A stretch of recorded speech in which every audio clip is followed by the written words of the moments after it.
Hello guys, आप सभी लोगों का लखनऊ एजुकेशन हब में स्वागत है। आइए हम भूगोल का टॉपिक पढ़ते हैं आज, वायुमंडल की संरचना, जिससे कि 2-3 क्वेश्चंस आते ही आते हैं हर एक एग्जाम में। आप किसी भी एग्जाम की कॉम्पिटिटिव की तैयारी कर रहे हो, उसमें कोई ना कोई क्वेश्चन इसके 2-3 फंस ही जाते हैं। तो आइए आज हम इसके बारे में जानते हैं।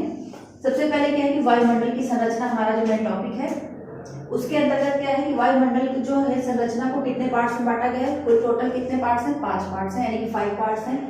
पहले नाम लिख लेते हैं। क्षोभ मंडल, समताप मंडल, मध्य मंडल, आयनमंडल और बहिर्मंडल या फिर वायुमंडल। और इसका जो है इंग्लिश में नाम भी आप लोगों को पता होना चाहिए, क्योंकि जब हिंदी में कभी कभी क्वेश्चन हिंदी में दे देता है तो इसकी हमें समझ में नहीं आता। कभी क्वेश्चन क्या करते हैं कि हिंदी में भी यही लिख देंगे, जैसे कि ट्रोपोस्फीयर है तो इसको हिंदी में ही लिख देंगे ट्रोपोस्फीयर, लेकिन क्षोभ मंडल नहीं लिखेंगे। तो जिसको जो हिंदी मीडियम के स्टूडेंट्स होते हैं वो नहीं समझ पाते हैं कि क्या पूछ रहा है। तो हमें दोनों में ही इनके नेम जो है पता होने चाहिए, दोनों लैंग्वेज में। तो आइए सबसे पहले हम क्षोभ मंडल के बारे में जानते हैं। यह वायुमंडल की क्या है कि सबसे निचली परत मानी जाती है, यानी कि सबसे पहली परत कौन सी होगी आपकी? ये ट्रोपोस्फीयर। तो इसकी क्या विशेषताएं होती हैं कि जैसे कुछ पॉइंट्स मैंने लिख दिया जो इम्पोर्टेंट है, कि इसकी विशेषता है कि ऊंचाई ध्रुवों पर क्या है कि 8 किलोमीटर है, यानी कि ध्रुव जैसे पोल्स बताए थे। एक मेरी क्लास है, प्रीवियस हमारी वीडियो पड़ी हुई, इसको देखिएगा। जैसे ये पोल्स है तो यहाँ पर क्या है, ये पोल्स हो जाते हैं। यहाँ पर ऊंचाई इसकी कितनी हो जाएगी? 8 किलोमीटर हो जाएगी। और भूमध्य रेखा पर कितनी हो जाएगी? 18 आ जाएगी, यानी कि यहाँ पे 18 किलोमीटर आ जाएगी ऊंचाई। जो इसकी ऊंचाई में जो वो होगा, डिफरेंस होगा, वो ध्रुवों पर 8 किलोमीटर और भूमध्य रेखा पर 18 किलोमीटर होगा। और सबसे इम्पोर्टेंट एक क्वेश्चन इसमें से ये निकलता है कि बताइए कि मौसम संबंधी ये जो बारिश होती है और ये ओले पड़ना, ये धूल मिट्टी के कण जो भी होते हैं, वो किस परत में पाए जाते हैं वायुमंडल की? तो वो भी क्षोभ मंडल में ही पाई जाती हैं। यानी कि मौसम संबंधी घटनाएं अगर पूछा जाए कि मौसम संबंधी घटनाएं कौन सी परत में मिलता है, तो वो किस में आ जाएगा? क्षोभ मंडल में आ जाएगा।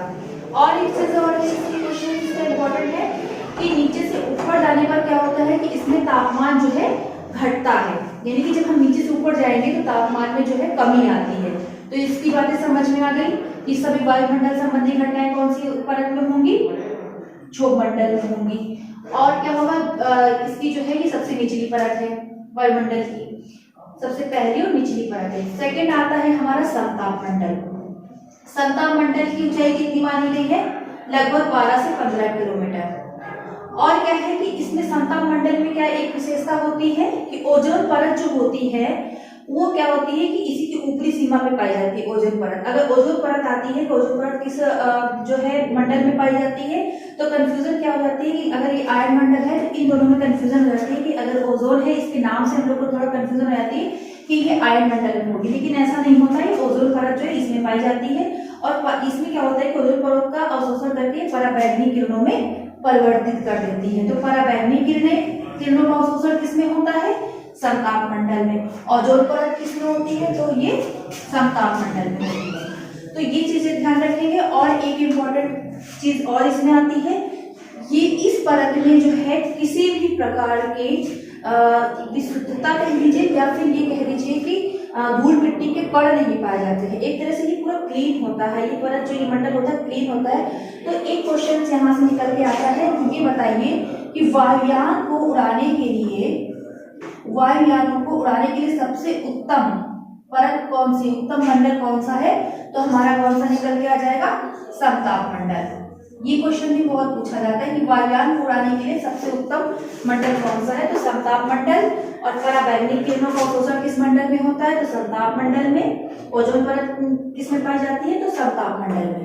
ये इसकी पॉइंट्स है जो कि बहुत इंपॉर्टेंट है, क्वेश्चन यहीं से निकल के आते हैं। फिर हमारा थर्ड आता है मध्य मंडल। मध्य मंडल की ऊंचाई कितनी मानी गई है? 50 से 18 किलोमीटर। इसकी विशेषताएं क्या है कि इसमें समस्त उल्का पिंड पाए जाते हैं। जैसे कि उल्का पिंड आप लोगों ने देखा होगा, तो इसमें क्या होता है कि जितने उल्का पिंड होते हैं अंतरिक्ष से आते हैं तो इस मंडल में प्रवेश करते हैं, तो क्या होता है कि वो सारे यहाँ पे जल जाते हैं, जल के नष्ट हो जाते हैं। तो उल्का पिंड अगर पूछा जाए कि उल्का पिंड किस परत में मंडल में पाया जाता है, तो हमारा मध्य मंडल में आएगा।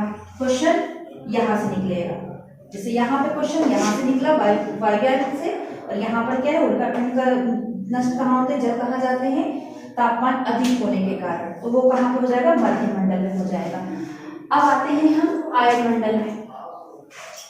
आयनमंडल में हम क्या है, आयनमंडल में देखें तो इसकी ऊंचाई कितनी मानी गई है, 80 से 700 किलोमीटर में। अब यहाँ पर क्या है, इसकी जो विशेषता है क्या है कि सभी प्रकार की रेडियो तरंगें जो है कहाँ पाई जाती है, आयनमंडल में।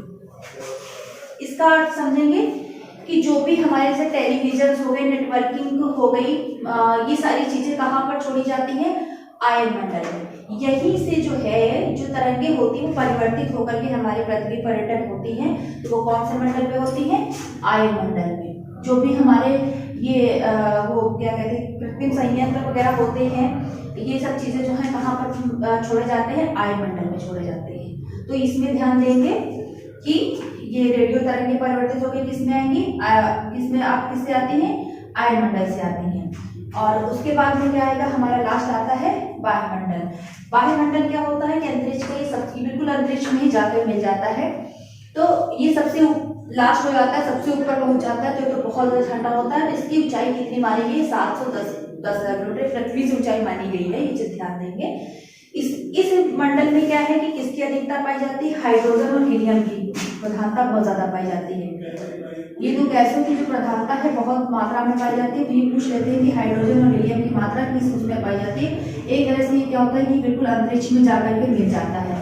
तो आइए अब इसके कुछ क्वेश्चंस देखते हैं कि क्वेश्चंस कैसे पूछ लिए जाते हैं। सबसे पहले इसमें से ये पूछ लेंगे कि बताइए छोर मंडल या मध्य मंडल के बीच कौन सी परत आती है, संताप मंडल, ये पूछ लेंगे। एक क्वेश्चन ऐसे भी पूछ लेता है कि वायुमंडल की सबसे लास्ट परत कौन सी, सबसे लास्ट मंडल कौन सा है, तो आपको पता न चले बहिर्मंडल है। पहला पूछ लेंगे तो क्षोभ मंडल है। वायुयान उड़ाने के लिए सबसे उत्तम मंडल कौन सा माना गया है, समताप मंडल। क्यों, क्योंकि ये मंडल सबसे साफ माना गया है, यहाँ पे धूल मिट्टी के कण नहीं पाए जाते। मौसम संबंधी घटनाएं कौन से मंडल में होती है, क्षोभ मंडल में होती हैं। और जो हमारे नेटवर्किंग जो भी चीजें छोड़ी जाती हैं वो कौन से मंडल में छोड़ा जाता है, आयनमंडल में छोड़ा जाता है। हीलियम हाइड्रोजन की प्रधानता किसमें है, बहिर्मंडल में है। उसके बाद में क्या उल्का पिंड का नाश किसमें हो जाता है, मध्य मंडल में। पराबैंगनी किरणें किसमें कौन सी का अवशोषण कौन से मंडल में होता है, तो वो भी समताप मंडल में होता है। और ये क्या कहते हैं, ओजोन परत की ऊपरी सीमा किसमें पाई जाती है, ओजोन परत में कंफ्यूजन होती है जो मैं पहले बता चुकी हूँ, तो वो चीज क्लियर कर लीजिए। ओजोन परत की जो है समताप मंडल में ही पाई जाती है। उम्मीद करते हैं सारी चीजें आपको समझ में आई होंगी आज। और इसके आगे की वीडियो हम नेक्स्ट अगली वीडियो में बनाएंगे। कोई भी प्रॉब्लम हो, समस्या हो तो वो आप हमें बताएं, कमेंट करें। आज के लिए इतना काफी है, आगे का प्रोसेस हम नेक्स्ट वीडियो में करते हैं। धन्यवाद।